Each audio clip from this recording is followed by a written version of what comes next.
ओम नमो भगवते वासुदेवाय।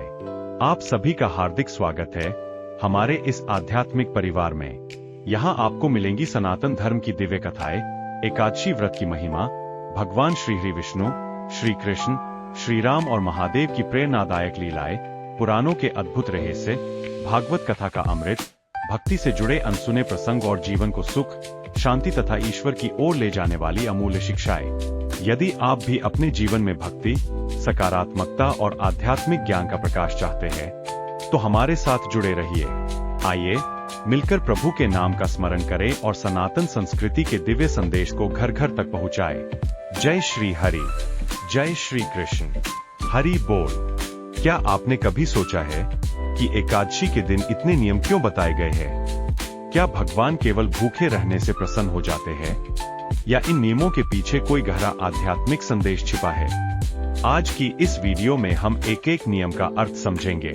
अगर आप पहली बार एकादशी का व्रत कर रहे हैं, तो यह जानकारी आपके लिए बहुत उपयोगी होगी। इसलिए इस वीडियो को अंत तक जरूर देखें। सबसे पहला नियम है प्रातःकाल स्नान करके स्वच्छ वस्त्र धारण करना।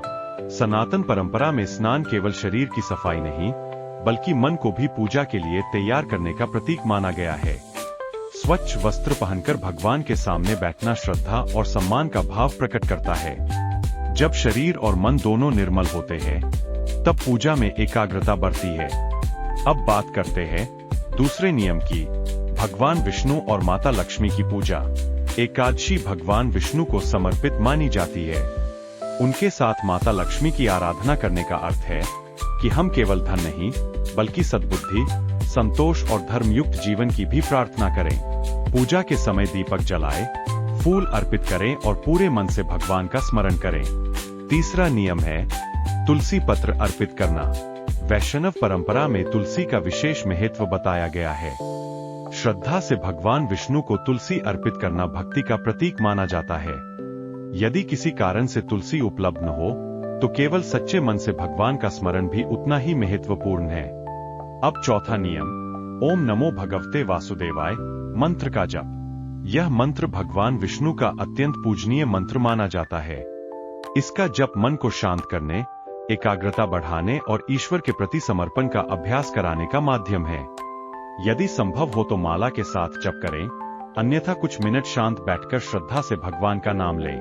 पांचवा नियम है यथाशक्ति उपवास या सात्विक आहार। एकादशी का उद्देश्य केवल भोजन छोड़ना नहीं है।